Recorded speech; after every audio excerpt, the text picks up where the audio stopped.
did you know that beautiful people are average? Huh? Which means they have average eyes, average lips, average forehead, average everything. Average? I thought the point of beauty was to stand out. How can average stand out?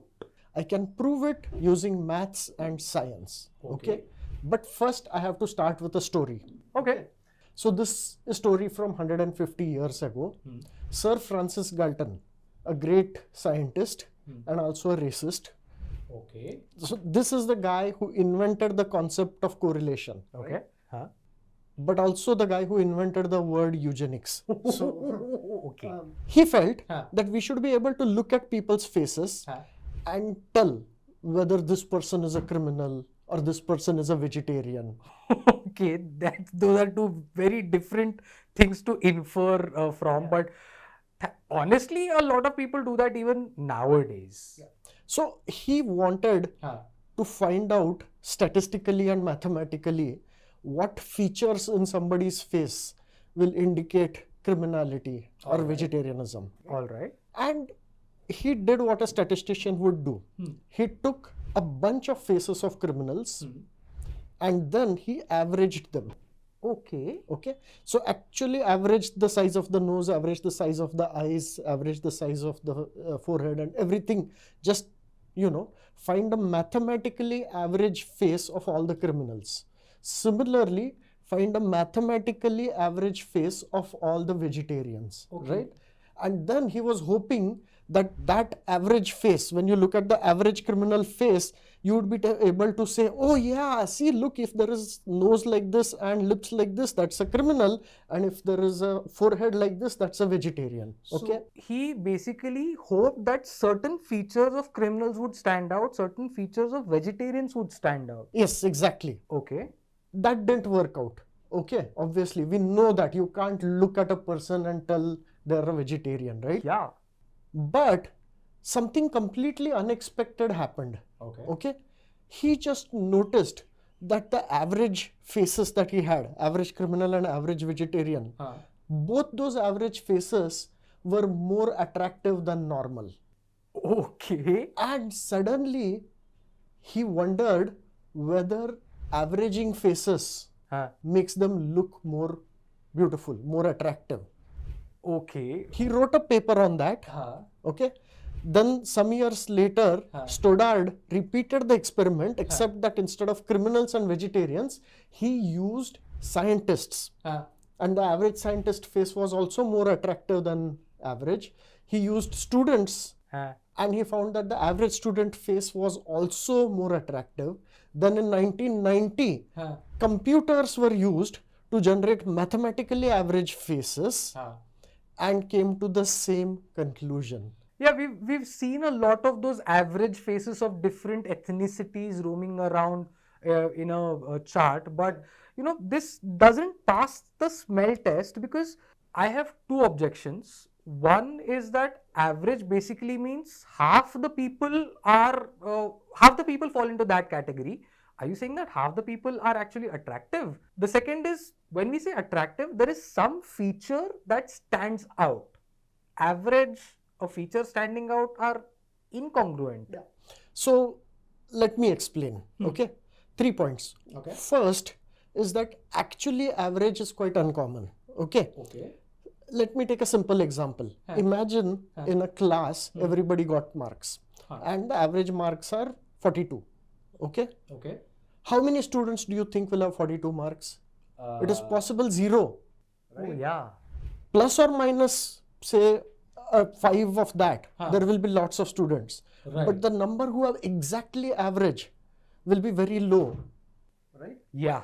Because the way normal distributions are spread out is that most people are around the average, but very few will be exactly. That is first point. Got it. Second is that there are lots of features on the face, right?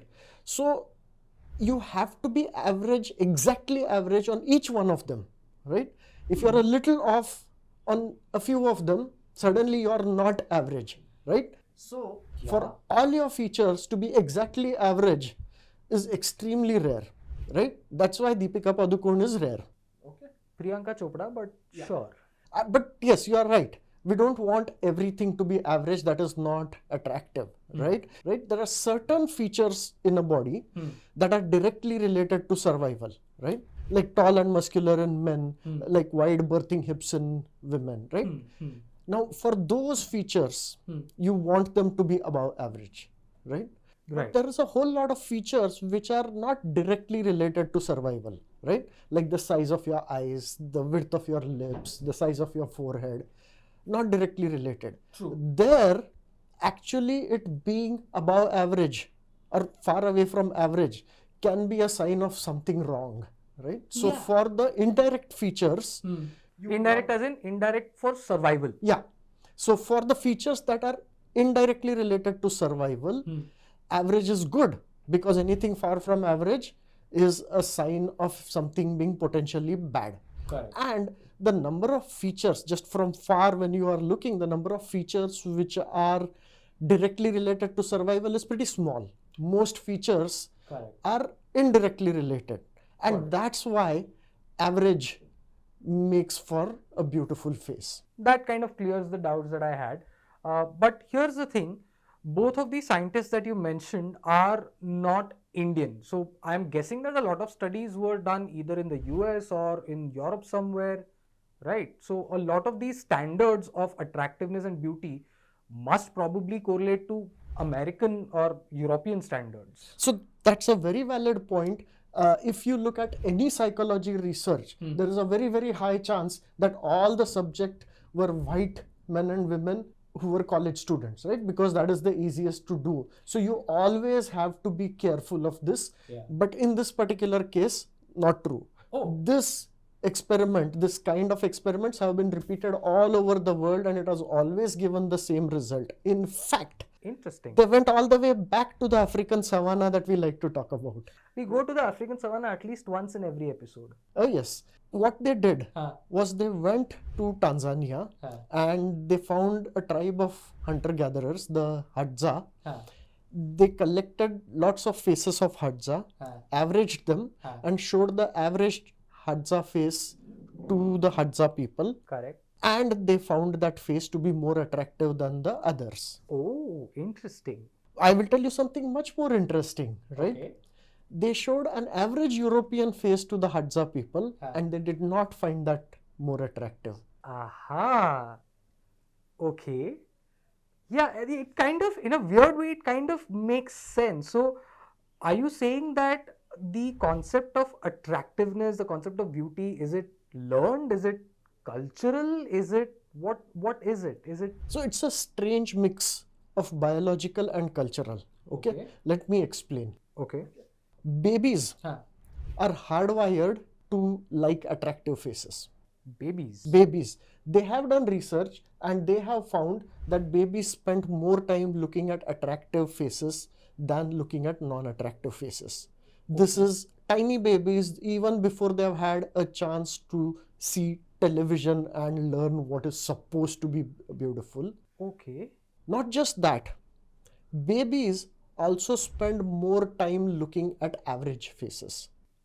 Okay. Even when the average is just hand-drawn averages, as in you draw a number of cartoon faces, then you take an average of all the noses, all the eyes, average of the cartoon-drawn faces. And when you show an average cartoon face, babies spend more time looking at that compared to the other cartoon faces. Okay, so average is also hardwired. Okay. But here is the third interesting thing. Okay, this concept of average attractiveness doesn't exist in newborn babies. Okay. Okay. As soon as a baby is born, this is not there. One day later, it is there. One day. In 1 day, they figure out what average is and what attractiveness is. So there is a little bit of research showing that with around 30 faces that happens, and a little bit of research showing that even with 5 to 10 faces this can happen. This is very interesting in so many ways, because the first 30 faces that a baby is likely to see are most likely to be family and close family, which already share a resemblance in faces anyway. So eventually, when you grow up, your idea of attractiveness, which was formed on day one of your life, is based on what your family looks like, which means, is that why people usually end up marrying people who look like their mothers and fathers? So much to explore here. Somebody please do a new study. This is me just rambling, but wow. So let's not get carried away, Okay. okay? Because this research just shows some simple general trends, right? There are lots of little complexities and lots of ways in which things change. Yeah. But basically, you're right. I think that pretty much explains why the Hadza people find average Hadza faces attractive, but not average European faces attractive. One more thing I want to say. When I grew up, we didn't have TV at home, and most of our theaters showed Hindi movies, right? So I grew up not liking blonde faces, right? Blonde people. They just looked ugly-ish to me, right? Of course, then, spending 10, 15 years watching Hollywood and spending time in the US, and that has shifted somewhat, but it works that way, I think. Gentlemen prefer blondes. I get it. It would be actually an interesting idea to take a sample of the 5-10 people around you and then sort of average them out and then, sort of grade them on what kind of attractiveness you think they are. It would be very fascinating to do that experiment in this office, right? Yeah, we should actually try that. We'll try that in the office. I don't know if we'll be able to share the results with you, but if we do try it, we'll let you know. I'm also thinking that an average looking face is basically a face that cancels out all the extremes, because that's what average does, right? You cancel out the extreme and fall somewhere in the middle. So none of the extremes that would either strike out or feel awkward are visible in an average looking face, which basically means that the average face is somewhat symmetrical. Actually, you're right. Okay, there is research showing that we prefer symmetric faces over asymmetric faces. Okay, and the explanation for that is also fairly simple. The ability of your genes to keep everything symmetrical in face of environmental damage, environmental ups and downs, right? That shows that you have good quality genes. If your genes can't handle that much, that means that you're not a fit person. I was hoping, but anyway, all I can do is hope. Interesting, very interesting. This idea that averageness, symmetry gives an indication of your fitness for survival shows up in other places also. Okay. For example, the hourglass figure, which is attractive in women, actually comes from having higher levels of certain female hormones. Okay, and those hormones are also correlated with higher fertility.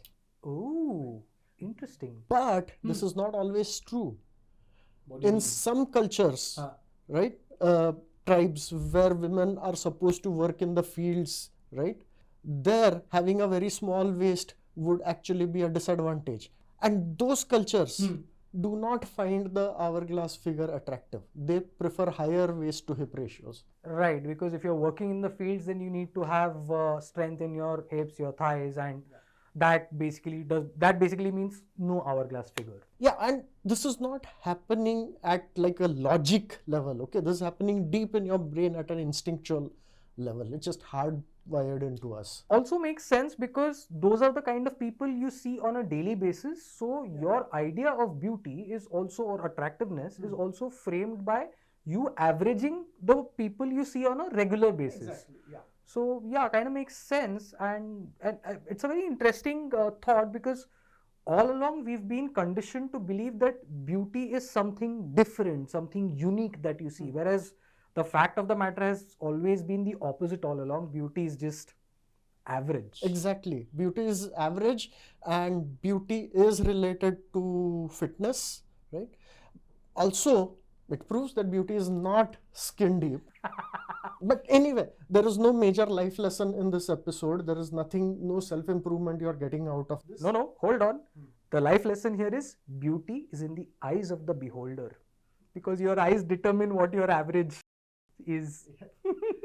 But if you do want life lessons, check out the other episode we have done on beauty, which points out that beautiful people are more successful and it also gives you tips on what you can do even if you're not beautiful. So all you beautiful people, go check that episode out. Shrikant, Naveen, Future IQ.